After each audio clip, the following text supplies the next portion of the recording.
You notice it, don't you? The pause, the unread message, the absence of text, the silence that feels heavier than any word could be. Your mind spins, filling in blanks, constructing scenarios, twisting seconds into evidence that you didn't matter.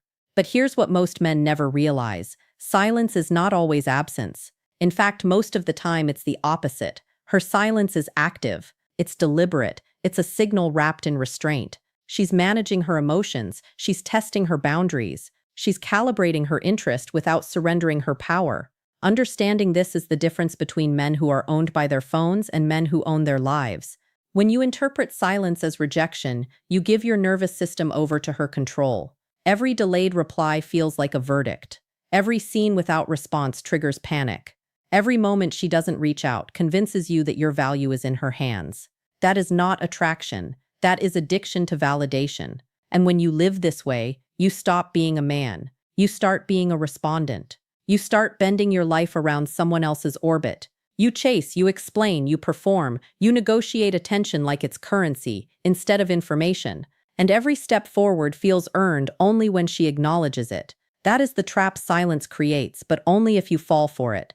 Here's the truth. Her silence is not a reflection of your worth. It's a reflection of her own internal state. It's the measure of her comfort with desire, her fear of vulnerability, her need to regulate what she reveals and what she holds back.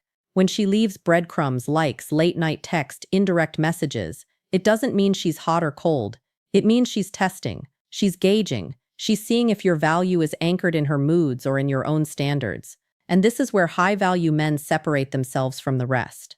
They don't need to decode every action. They read the pattern. She's managing emotions. She's regulating herself. She's not ignoring you. She's protecting herself.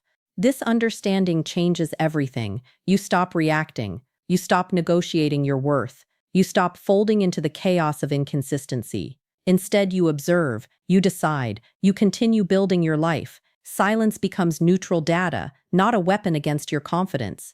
Every pause, every unread message, every moment of ambiguity is now just information. She's managing and you're choosing. You're no longer gasping for oxygen from approval. You're breathing steady air, anchored in self-possession. You understand that her silence doesn't diminish your value. It only highlights the magnetic power of a man who doesn't need it to define him. When you master this, you stop being a victim of attention. You stop reacting to signals and start acting from standards. You stop being pulled by the rope she tugs and instead anchor yourself in purpose.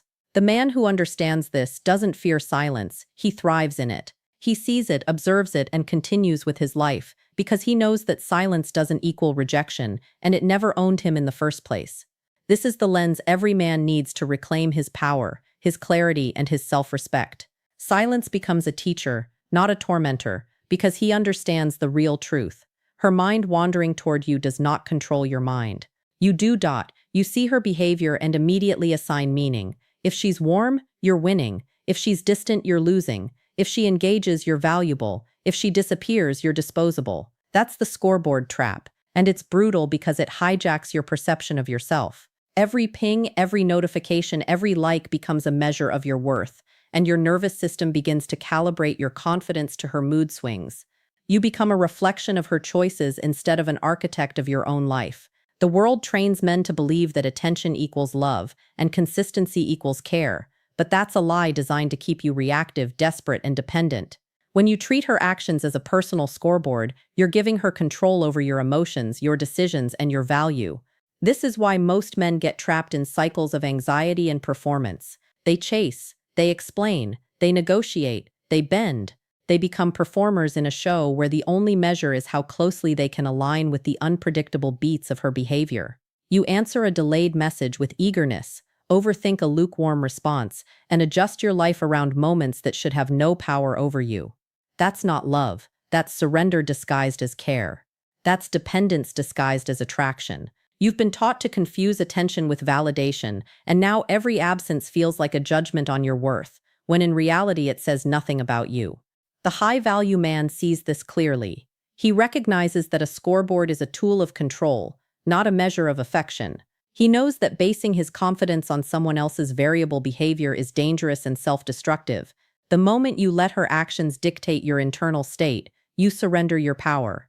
You allow someone else to write the script of your day, your self-respect and your priorities. That is exactly what dependence looks like. Your energy, your mood, your effort, all contingent on external signals.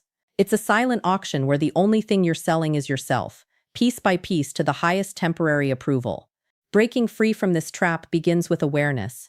Every time you feel compelled to interpret her warmth or coldness as a reflection of your value, pause, recognize that you are not a scorecard. Her behavior is information, not a verdict. It tells you about her, her needs, her internal conflicts, but it does not tell you about your worth. Your standards, your values, your life, your growth, these are self-determined. You stop checking notifications obsessively. You stop negotiating attention. You stop performing emotional labor for someone who has not earned it. You reclaim your time, your energy, and your peace.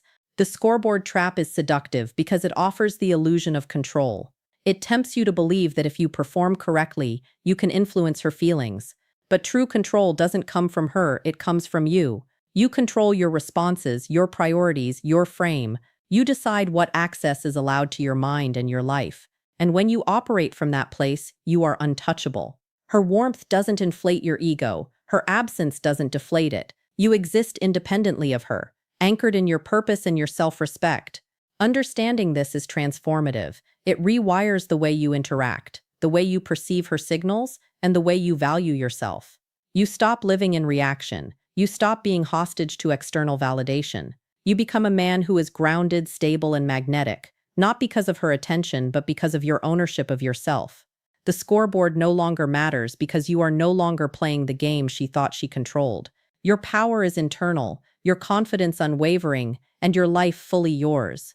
You notice the subtle signs, likes at strange hours, a message that seems innocent, a post pointed but not directed at you. These are breadcrumbs, indirect contact, and most men mistake them for disinterest or games, when in reality, they reveal something far more powerful. She's thinking about you more than you realize.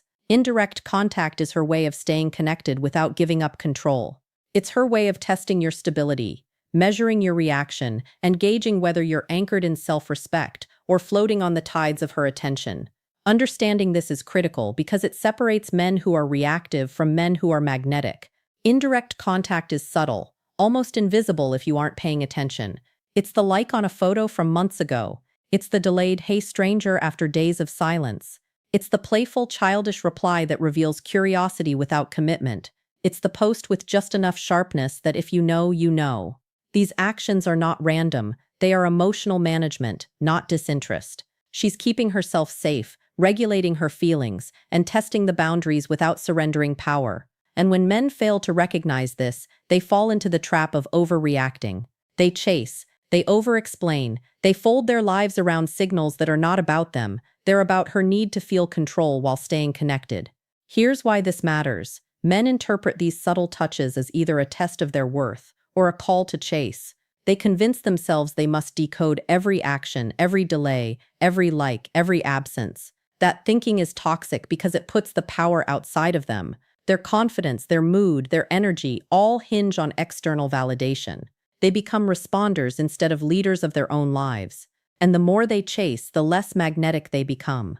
They negotiate desire instead of generating it. They perform instead of building. High-value men understand the lens. They see indirect contact for what it is, a reflection of her internal state, not their value. It's curiosity without surrender, interest with caution. It's a woman who is not fully committed but is intrigued. It's a test of your frame, your stability, and your standards. You do not decode her to bend to her rhythm. You observe, you assess, and you continue with your life. You treat her indirect contact as data, not a verdict. You do not inflate or deflate your ego based on it. You stay anchored, calm, and grounded. This understanding rewires the game entirely. Instead of chasing breadcrumbs, you enforce standards. Presence earns attention. Absence does not trigger panic. You don't negotiate attraction. You generate it through your self-possession, your purpose, your life. She may orbit, she may poke, she may test, but you are unmoved. Stability communicates value louder than any text or like ever could. Calmness, consistency, and self-possession are the signals that truly draw her, not your frantic attempts to interpret hers. Recognizing indirect contact also protects your boundaries. You stop sacrificing peace for possibility. You stop bending your day, your focus, your emotions around her cues. You start building your life independently of her orbit. She becomes optional, not central. You respond with effort that matches reality, not intensity that matches uncertainty. You create standards for access, and she either meets them or she doesn't. And in that clarity, your power multiplies. You no longer live in reaction. You no longer chase shadows. You no longer negotiate crumbs. Indirect contact stops being a hook. It becomes a neutral signal, a reminder that your life is bigger than any subtle test. In short, indirect contact is her emotional management, and recognizing it transforms everything. It frees you from reactive patterns. It anchors your confidence. It turns obsession into observation, desperation into standards, and attention into alignment with your life, not her breadcrumbs. You remain sovereign, magnetic, and untouchable, no matter how much she orbits or hesitates. You quote. V probably felt it before, the urge to react, to explain, to chase. You see her inconsistency and your chest tightens, your thoughts spiral, and every notification feels like a verdict on your value. That's exactly why the fourth principle matters so much. High-value men build purpose and standards instead of chasing approval. Most men operate in reaction to external cues, letting someone else's behavior dictate their mood, energy, and self-respect. They bend their schedules, sacrifice focus, and negotiate their worth in pursuit of attention that may never be consistent. That is weakness disguised as care. That is dependence disguised as attraction. Building purpose means having something larger than a text bubble, larger than a late-night hey, larger than the orbit of someone else's emotional whims. It means waking up every day with a mission, a standard, a goal that demands your energy and focus. It means that when she disappears for a week, you don't collapse. You don't overanalyze. You don't replay conversations like a broken record. You continue building your life because your value isn't tethered to her presence. You are anchored in your purpose. Attention is no longer oxygen. You are oxygen to yourself. Standards amplify this. Standards aren't arrogance. They aren't rigidity. They are rules for your life, boundaries for your energy, and markers for your self-respect. A high-value man doesn't negotiate access to his life for breadcrumbs, likes, or indirect messages. Presence earns presence. Effort earns effort. Commitment earns commitment. And she either meets the standard or she does not. You no longer chase inconsistency because inconsistency is not a reflection of your worth. It is her behavior. You are a man of standards, not a man of reactions. This principle also rewires your nervous system. You stop living in anxiety loops where every warm text inflates you and every absence deflates you. You stop answering late-night pings with panic and over-explaining your value in paragraphs that bend toward her whims. Instead, you respond from a place of clarity, calm, direct, and aligned with your own life. You give effort where effort is due. You redirect when attention is superficial. You hold your frame without drama. You act, not react. That is magnetic. That is untouchable. That is what separates men who are controlled by others from men who are sovereign in their lives. High-value men understand that chasing does not create attraction. Chasing creates pressure. Pressure creates avoidance. Avoidance creates more chasing. That anxious loop is the trap most men fall into when they don't have purpose or standards. When you anchor yourself in your mission and enforce boundaries, the loop dissolves. You are no longer feeding someone else's orbit with your peace. You are building your life anchored in clarity, control, and self-respect. Attention becomes optional, not essential. Ultimately, this keynote transforms your relationships and your life. You become a man who commands respect without needing to perform. You operate from a foundation of purpose that cannot be shaken by silence, inconsistency, or indirect tests. You enforce standards that communicate your value without words. You stop negotiating your worth for crumbs, and you start living from a place of sovereignty and magnetism. Chasing approval is replaced with building impact. Anxiety is replaced with calm. Dependence is replaced with self-possession. You become the man who others orbit, not the man who orbits others. Your life, your mission, and your value are yours first, and anyone who wants to step in must meet that standard. That is power. That is freedom. That is attraction in its purest form. You've seen it countless times. A man reacts to anger, frustration, or inconsistency from a woman, thinking that showing intensity or emotion will communicate value. Most men mistake volume for strength, aggression for presence, and chasing for attraction. That is exactly why the fifth keynote is critical. Calmness and stability communicate value. Anger and chasing communicate weakness. High-value men understand this intuitively. They do not let moods, notifications, or indirect signals dictate their inner state. Their power is internal, not contingent on the behavior of others. When a man reacts with anger or panic, he gives away his control. A harsh word, a defensive message, a long explanatory text, these are not demonstrations of dominance or strength. They are admissions that his equilibrium depends on someone else's attention. He has surrendered the most powerful resource he owns, his emotional sovereignty. The moment you let your nervous system chase reactions, you are no longer the architect of your life. You are a hostage to circumstance. Your confidence is negotiable. Your value is borrowed. Your standards crumble under pressure. That is unattractive. That is weakness disguised as emotion. Calmness, on the other hand, communicates clarity and stability without a single word. A high-value man does not need to argue for attention or validate his worth through reactions. He understands that effort, presence, and consistency are the only metrics that matter. When she disappears, he continues building. When she tests, he holds frame. When she sends breadcrumbs, he observes without inflating his ego. Calmness signals to the world and to her that you are anchored, reliable, and sovereign. That stability is magnetic because it is rare. Most men are loud, desperate, reactive. The calm man is a fixed point in chaos, a standard, not a variable. This principle also rewires perception. Anger, chasing, and overreaction make you predictable, easy to manipulate, and ultimately unattractive. Calmness makes you unpredictable, not because you play games, but because you are independent of others' moods. You act from purpose, not panic. You respond when presence is genuine. You do not negotiate your dignity for validation. You enforce access and standards without emotional theatrics. This is self-possession in action. The effect on relationships is profound. Women, like all humans, are drawn to stability and confidence because it signals safety, reliability, and value. A man who reacts emotionally to inconsistency creates a dynamic where desire is replaced with anxiety. A man who remains calm communicates a level of power that is not just physical or material, it is psychological, emotional, and magnetic. He sets boundaries without drama, enforces standards without speeches, and cultivates presence without desperation. That is rare. That is respected. That is wanted. Implementing this requires awareness, discipline, and repeated practice. Each moment of impulse, the urge to over-explain, the compulsion to chase, the need to prove yourself becomes an opportunity to exercise calm. Each delayed reply, each indirect test, each moment of inconsistency is an invitation to practice stability. You observe, you measure, you enforce standards, and you continue building your life. You no longer hand over your inner equilibrium to someone else's choices. You are anchored in yourself. In short, calmness and stability are not passive. They are the ultimate demonstration of value. Anger, chasing, and overreaction communicate desperation. One pulls others toward chaos. The other draws them toward clarity, respect, and attraction. One weakens your position. The other strengthens it. Mastery of this principle is mastery over yourself, your presence, and the way the world, including her, perceives your worth.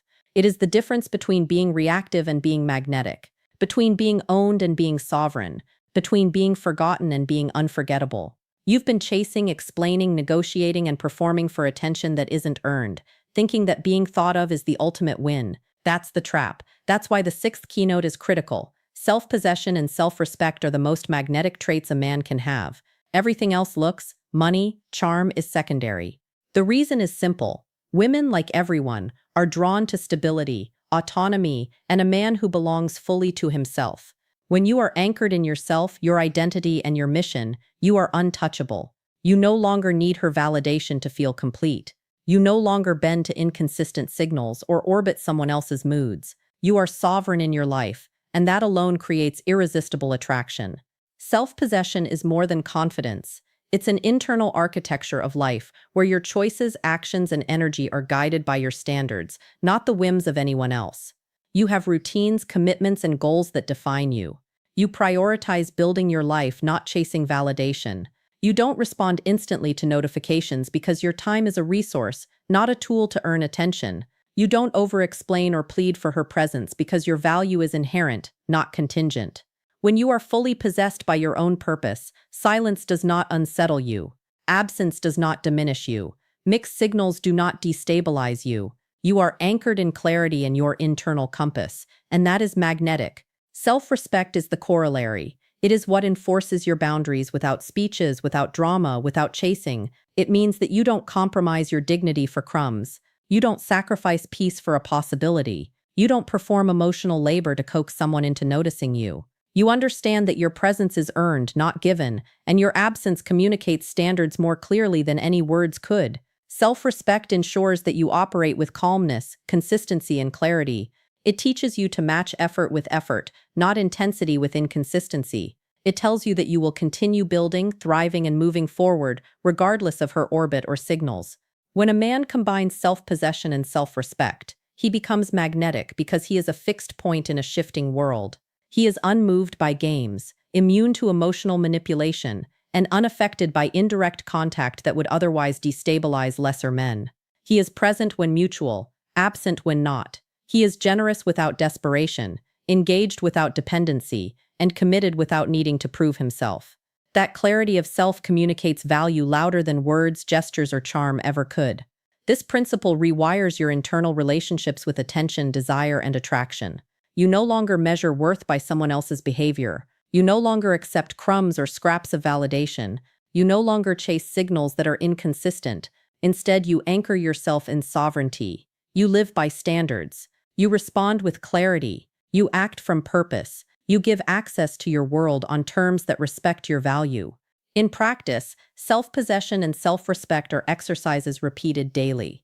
They show up in your routines, your schedule, your commitments, your boundaries, and your discipline. Each choice reinforces sovereignty. You continue building your life when ignored. You hold frame when tested. You remain calm when provoked. You respond directly when presence is genuine. You don't negotiate your worth. You enforce it. The magnetic man is the man who belongs to himself first. That is why self-possession and self-respect are the ultimate attractors. They communicate stability, independence, and unshakable value. They free you from dependence, desperation, and reactive behavior. They ensure that when she thinks of you, it isn't because you begged for attention. It's because you built a life, held your standards, and became a man impossible to ignore. That is freedom. That is power. That is attraction. That is you fully owning your life.